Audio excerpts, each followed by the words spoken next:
Hello, and welcome to Birding Conversations to episode 10. And today is a very unique episode. I'm here with my daughter Libby. Hi, Libby. Hello. Libby is part of Sparks. I would say it's like almost in your DNA by now. Basically. Because you were born, and when you were 1 year old, that's when I started Sparks. So today we're going to shift the role, and you're going to be asking me questions that I'm being the most asked about. Yeah, I'm excited for this one. It's role reversal a little bit. Yes, this is going to be a very interesting episode. Yeah, it'll be good. Well, growing up at Sparks, basically, seeing everything that you do, I also see a lot of questions that you're asked all the time by lots of different people, different groups of people, whether it's moms who are actually struggling or people in the field want to know more information about you. So it's a cool opportunity, switching gears a little bit, Yes. asking you some stuff. So start. So, what are you asking me? Let's get this started. Well, okay. Why did you start Sparks? Yeah, that's a good question because I'm being asked that question many times. If it's by event, if it's by moms. So interestingly enough, as you know, I did not have postpartum depression. I didn't even have a dust of it. That's good. And that is very interesting because usually when people start something, they start because they have struggled and they want to give back. But that wasn't the case. So what was it? So I was being a guidance counselor in schools, along with my business side of me. And I've been in many different schools, I would say 2-3 times a week. And I did workshops with principals, teachers. I've seen children, play therapy, the older one, different methods of therapy. And something very new that I discovered, that there is something called postpartum depression. And back then I was actually pregnant with you. And that was about 19 years ago.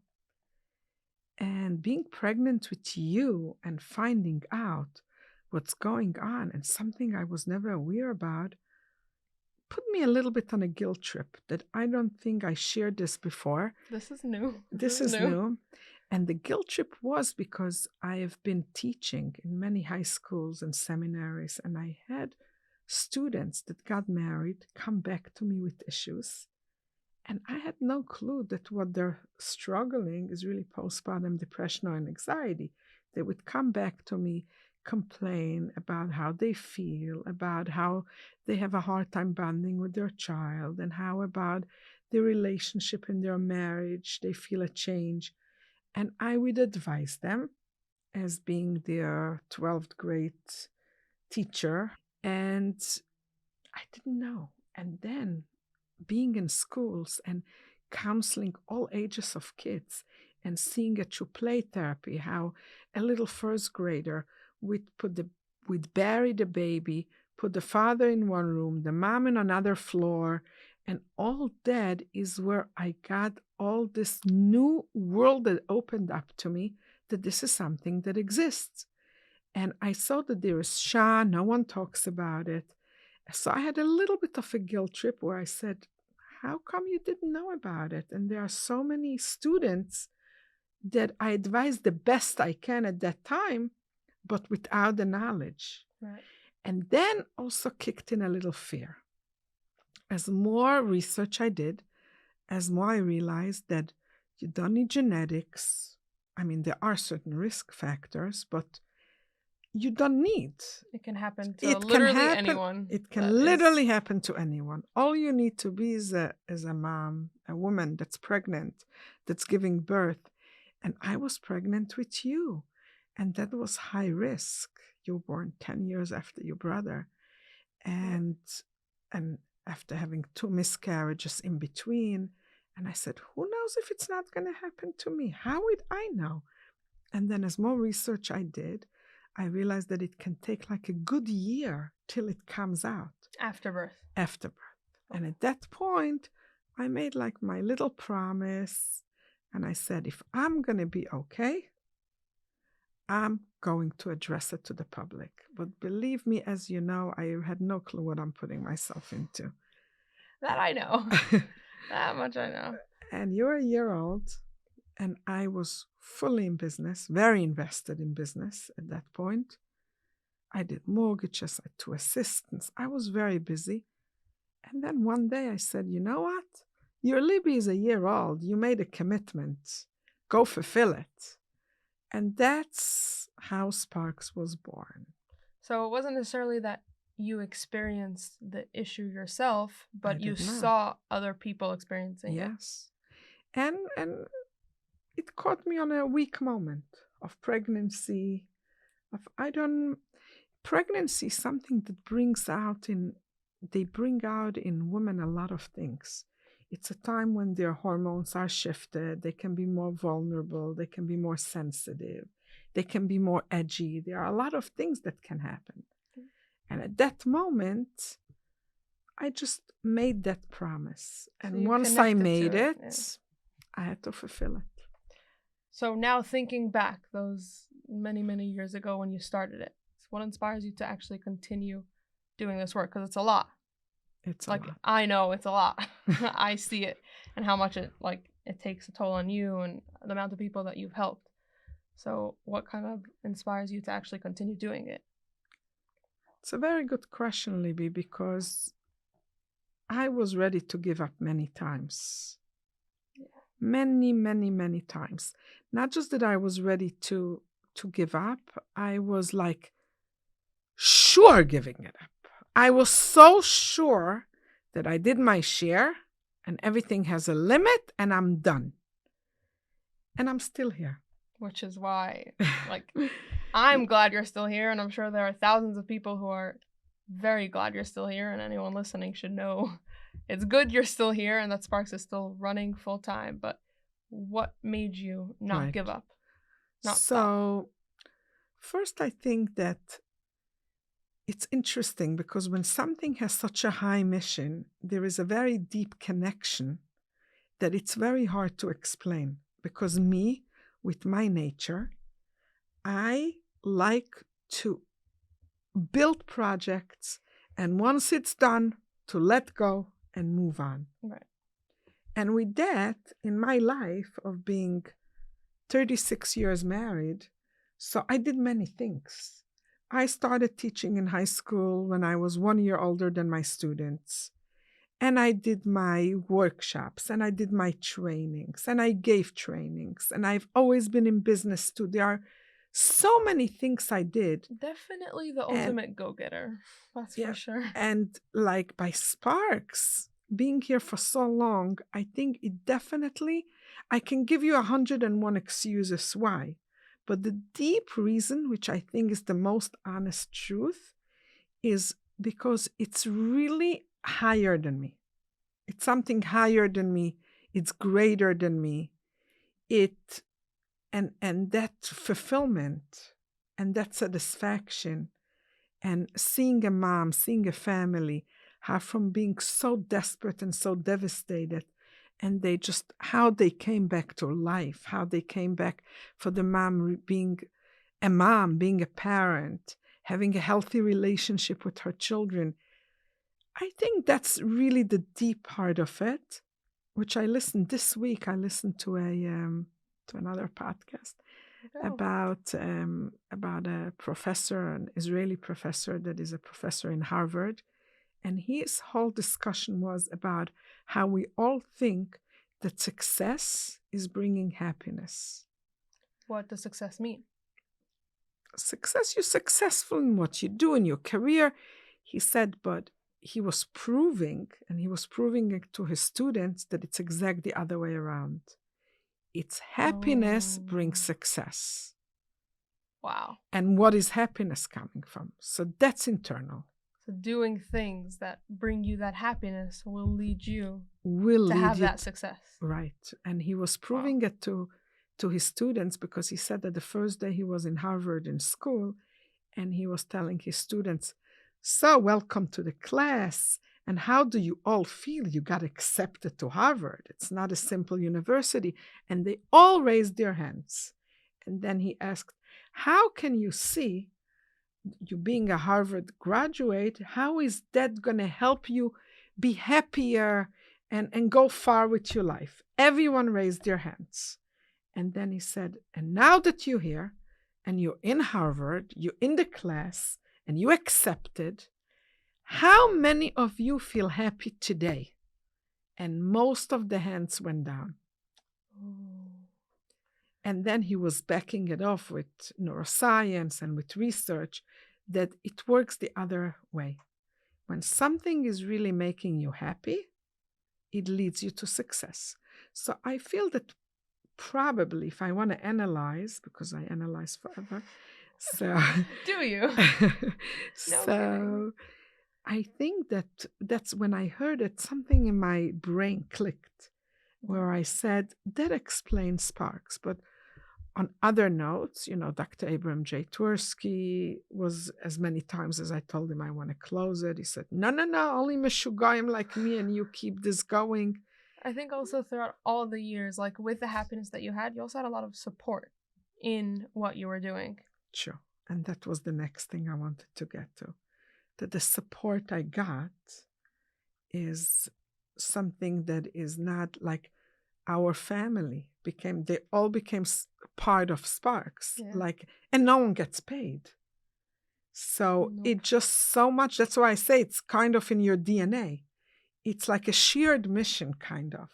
Yeah, I think that support, like even growing up, seeing all the work that you do with Sparks and seeing how like even the brothers, Mati and Yidi, like they help out with Sparks in any way they can when it comes to an event. Like it's just kind of like built to this like really like a higher mission of what Sparks is about, and seeing you doing all that work and having that support system to do the work. And thank you for that. Is huge. I couldn't do it without you. That's for sure. I'm glad I can help out. And when you say you don't want to see Sparks closed, elaborate on that. Why don't you want to see Sparks closed? Well, which we're changing. Switch around a little bit. Well, okay. Throughout growing up, I knew about perinatal issues and any difficulties pre and post pregnancies only because I knew about Sparks. It's not that I heard about it from anywhere else. I didn't. In my school, even in high school, college, like nobody talks about any of this at all in any way, shape, or form. So I'm grateful that I was able to have that exposure to something so huge and something that's so important. And the fact that I didn't hear about it, besides for the fact that you're the one who runs Sparks, means that not enough people know about it. Even like talking to my friends, I have some friends who are married now, and talking to them, like they don't know what it is. They don't know that it's a thing. And seeing, so that's one side of it, just seeing that it's not talked about and it's real. And Sparks is really there. Like the amount of mothers and families that I've seen Sparks save, and it can be from the smallest case to just postpartum depression, anxiety, just mild. Not being yourself after or before birth, to, more severe situations, which happens. Sparks has saved so many lives.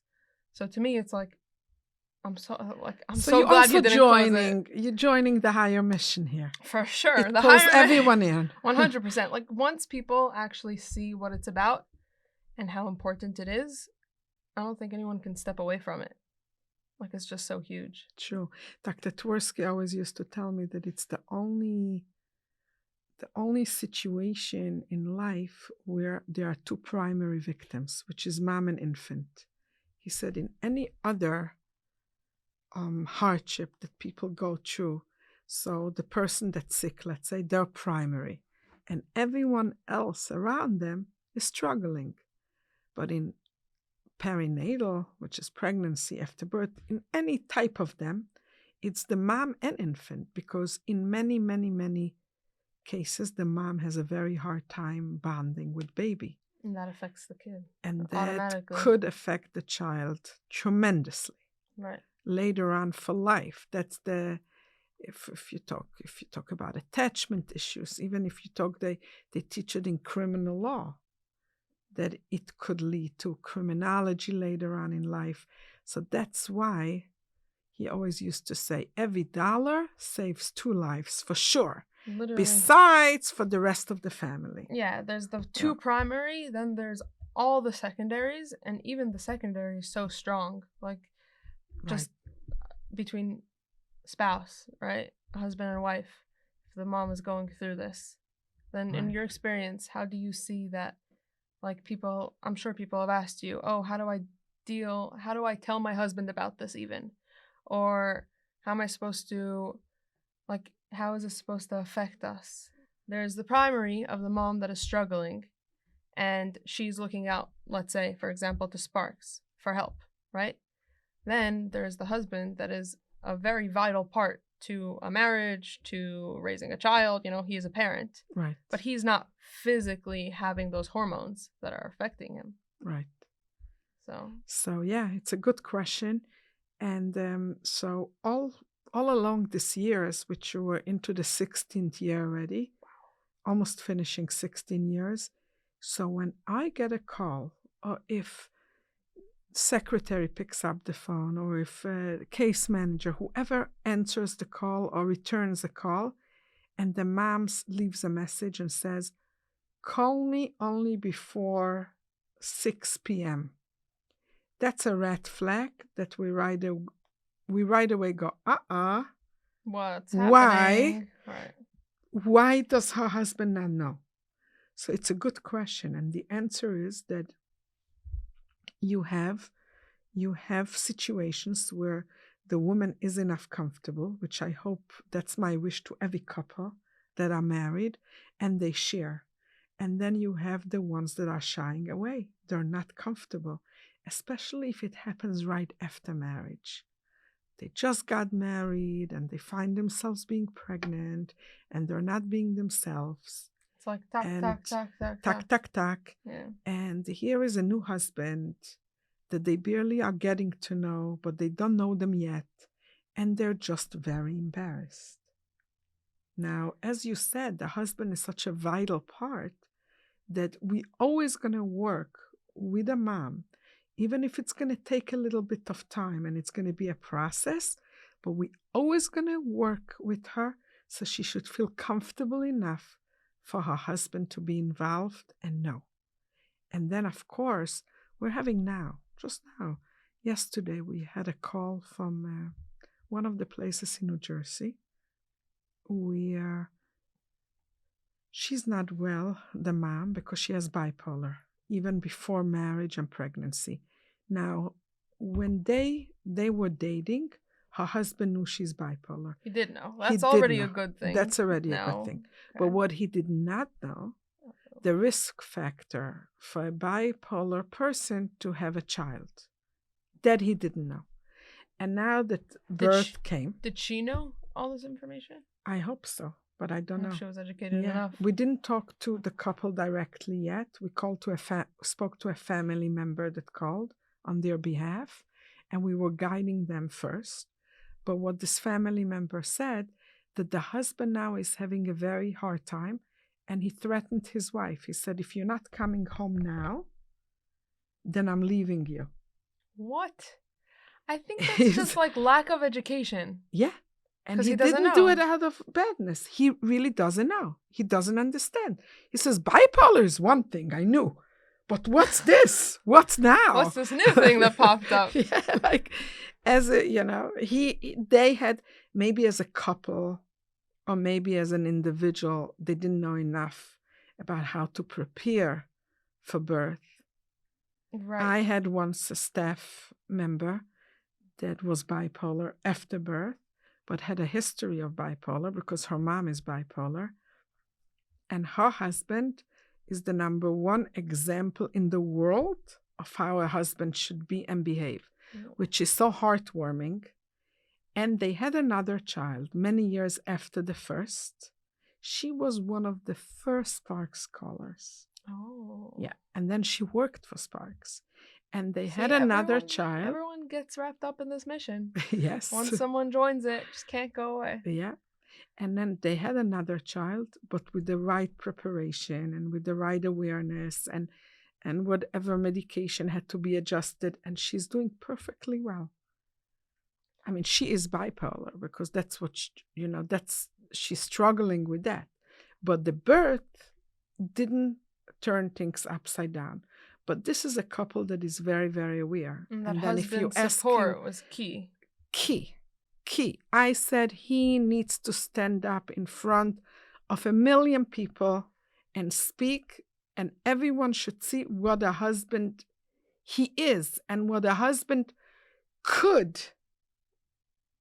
what a difference he could make in his wife's life, in the children's life. Something unreal, really. Right. So, so talking about husbands, where your question is, when the wife is embarrassed to share, that's already a red flag, and we need to work on it. Right. Can we blame? No, it's very new, and it's very scary. And when a woman finds herself in this situation, she doesn't know anymore who she is. What happened to me? What happened to my marriage? What happened to my kids? Especially because the two examples that you just shared, they both had a history of bipolar. But not necessarily does someone have to have any history of anything in order to have any kind of perinatal Absolutely issues. Not. Right. So that's someone who had zero history and new couple, everything's all floaty, and then this gets hit and it's just so new. Right. Then there's just then it can so be much scarier. Then it can be even more scary. Yeah. Can be even more scary, and that's why what I keep saying, and I think I mention it in every episode, education is the key. True. Just understanding and also both of them being on the same page as far as they're both excited and are ready to welcome a new child to the world, and they both on the same page in their parenting roles, and they both understand that the dynamics in marriage will shift once they're parents. It's just inevitable because it's change. Any change shifts people. Any change will shift dynamics. Any change in a person will shift that person's dynamics with their surroundings. Right. So having a child into this world is... And it's a one way. Yeah. It's a one way. Don't Once go back. you welcome the child to the world, it's yours forever. You're going to be a parent forever.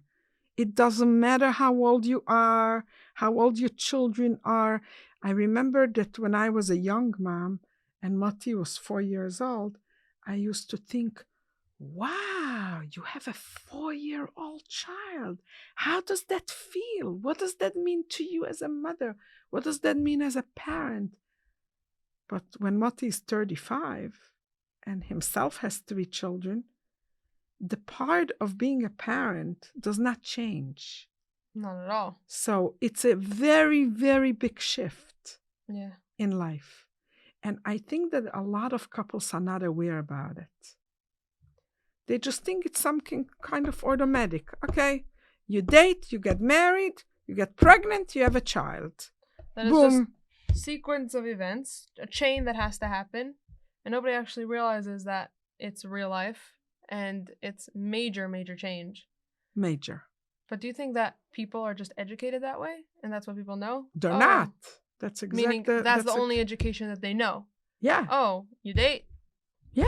You get married, they have really kids, don't. maybe struggle, maybe don't. Maybe yes, maybe no. Let's hope we won, which is always good to hope. Yeah, I mean, I hope nobody has to struggle, and then I hope so too. That's it. But that's not how life but is, just, unfortunately. Yeah, but just to rely on that hope without education and without being ready. Right. And then everyone has different points that they're actually ready at. It's not a one size fits all. No, it's absolutely not. At all.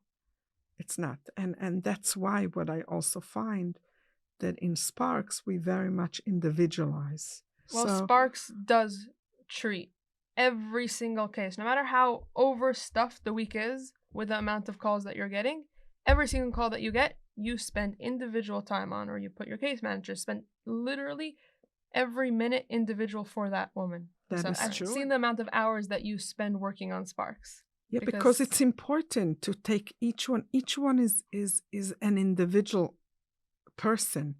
They have their, you know what I always say, you probably heard this from me so much, that everything we do in life, the way I see it, is cause and effect. Yeah. Everything is a result of something. So cause and effect, yeah, we have triggers, Right. and there are a lot of triggers in this world, but what am I being triggered about? And a result of what? So it's a cause and an effect. Now, what's the cause? We have our genetics, we have our upbringing, we have the environment, we have the support. That's nature versus nurture. Correct, which both play a role. Big role. So then to take a family that is struggling and just to pull them in one mold is just not fair. Yeah. And that's why it needs to be so individualized, and individuality is key. Literally key. Yeah.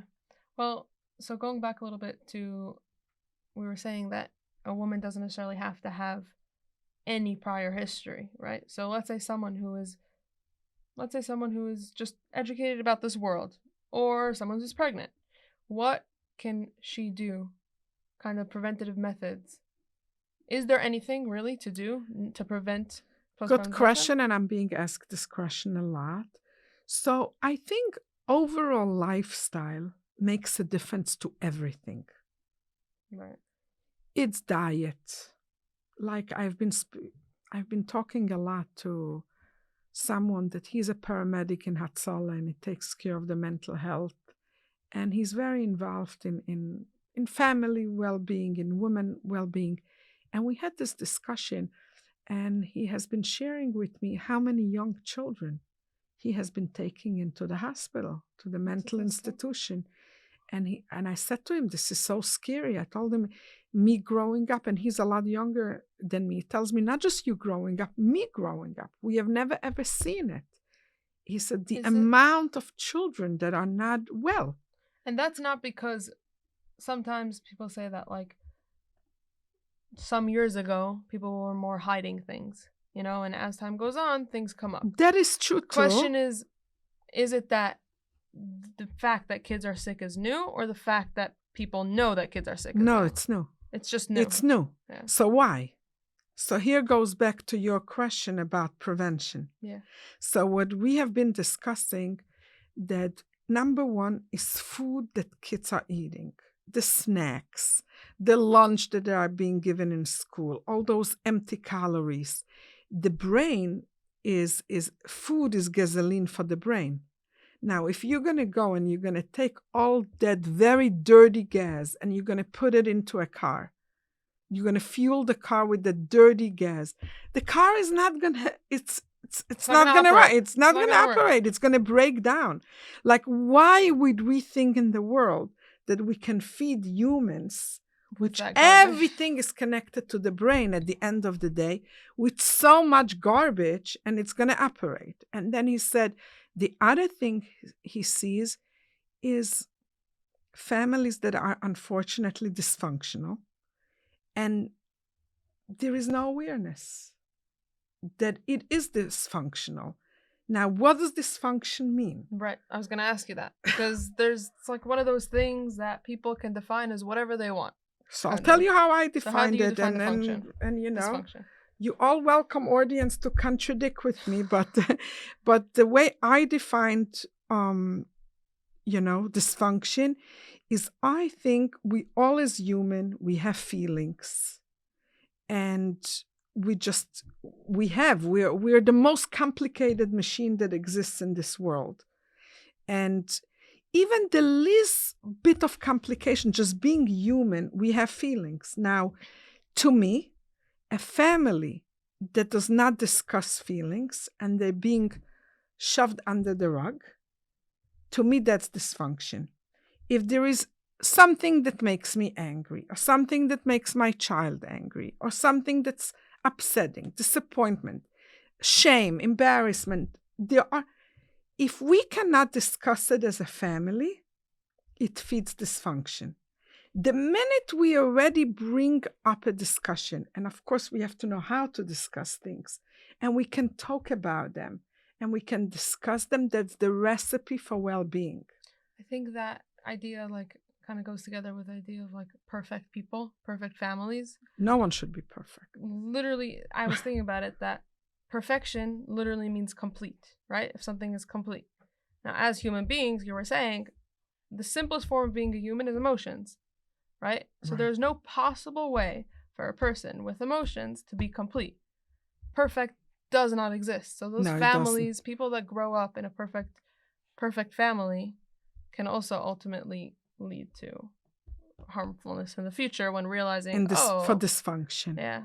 Yeah. So how does that affect a woman? How does that relate to a preventative measure for everything women? affects everything, which means that if a woman is leading her life with herself, with her husband, with her family, and their diet is mindful, and their lifestyle of exercising, of discussing feelings, of having good conversations, of having a balance Right. between work to personal life, to traveling. And traveling doesn't mean right now going to South Africa necessarily. I mean, it would be nice. But traveling Very nice. can mean going outside and taking a good walk and going somewhere not far and enjoying nature, or whatever it does to the person. Having the tea time, which is the me time that I talk about a lot. Yeah. All those things. Now, for a woman in specific, there are things, they're going to be in my book, God willing, I'm which so I can't excited wait for it this. already to come out. And that's going to have a few chapters about foods that help to balance hormones and foods that can trigger the hormones. So it's about balancing a woman's hormones while living How? a healthy lifestyle. Exactly. And having a good support system. Which is major. Yeah, Always always. major. So all that is definitely a preventative measure. And having someone to speak to. Now, is it guaranteed? No. But what I have been seeing in the last 16 years, almost 16 years, is no two situations the same, but the most similar I can put them. The one that has the toolbox and the one that has the healthy foundation to the one that does not have, it makes a huge difference of how they can recover. I mean, no one size fits all. And there's no guarantee with anything. There is no guarantee with anything, but I see it, and I see it, and I have seen it enough that I can feel comfortable to say that preparing that healthy toolbox could make a huge difference. Right. Now, what is your toolbox? Now, toolboxes also does not have to be equal from person to person, but there are things in that toolbox which are primary. Yeah. That is not something we can really avoid from having in that toolbox. Yeah, so I think it's important that everyone is educated and can build throughout their life that healthy, balanced well-being that will later, hopefully, balance out her hormones for the future. Yes, which is absolutely. Because that's really all the postpartum depression and all the perinatal issues that women have, that's all rooted in hormones. So when you balance that, it is hormonal. That helps. Yeah. Now, of course, we have the triggers, which the hormones are vulnerable, but it's like I always say, you probably heard me saying that many times in speeches, don't change a job, don't get divorced, don't move an apartment. All outside there are many things factors. Don't do in order not to trigger the situation. But at the same token, like to prevent and to live a healthy lifestyle is major. That makes sense. Libby, I'm going to give you the last word. This episode it passed in a minute. Yeah. How? Pretty quickly. I don't know. I guess we're just used to talking. That this is just was under it worth cameras. It to be nervous? It was great. Well, it was an honor to interview you and to talk to you. Thank you, my daughter. One and only one. After all of our conversations about sparks, I think it's really valuable that this space exists and that people can actually listen to how important this is, and gain awareness and education, all the good things. So thank you. I appreciate Thank you, it. Libby.